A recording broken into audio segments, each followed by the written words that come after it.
Every summer, I have the opportunity to go back home to visit my family. During my visit, I inevitably have the privilege of going to some of my nephew's t-ball games. They're always very fun and entertaining to watch, and occasionally even provide the opportunity for some reflection.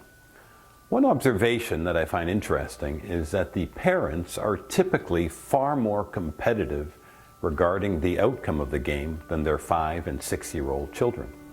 The kids are out there having fun and want to do well when they get their chance. But interestingly enough, they generally have no idea what the score is.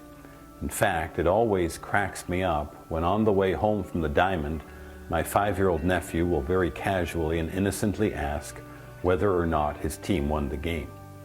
Whereas I guarantee you the parents of the kids know who won the game. In the world of sports, being competitive or competing hard is extolled as a kind of supreme virtue and defining characteristic of an athlete.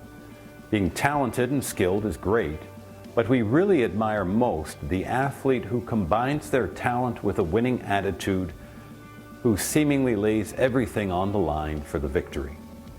I don't intend any of this as a criticism against competition or against being competitive, but rather to point out that perhaps we should be asking ourselves the question, what should I be competitive about? Or what should I be competing for? It is nice to be able to hit and field a ball well, but ultimately it is a relatively meaningless and arbitrary skill in the grand scheme of things. Conversely, St. Paul points us in a different direction in today's second reading when he says, "Man of God, pursue righteousness, devotion, faith, love, patience, and gentleness. Compete well for the faith." In today's gospel, we hear the sad story of the rich man, blessed with abundant material wealth, but neglectful of his poor neighbor Lazarus, and subsequently suffers the consequences of his omission and neglect in the next life. It is a stark reminder that the stakes of the competition of our life are very high. Choosing to live in righteousness, love, patience, and gentleness is a great victory over sin and selfishness, and carries with it a continuation in the next life of being fully immersed in the love of God for all eternity.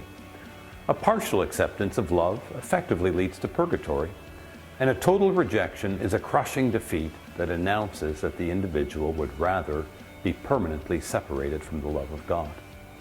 The lesson for us this week is simple. It is fine and good to be competitive, but we should compete for what is most important. Compete for the faith. Compete for your salvation. Compete for the salvation of others. Compete to overcome sin and evil. After all, at the end of his life, the rich man was certainly not asked how far he could hit or throw a ball, but he was asked how he cared for the poor man named Lazarus.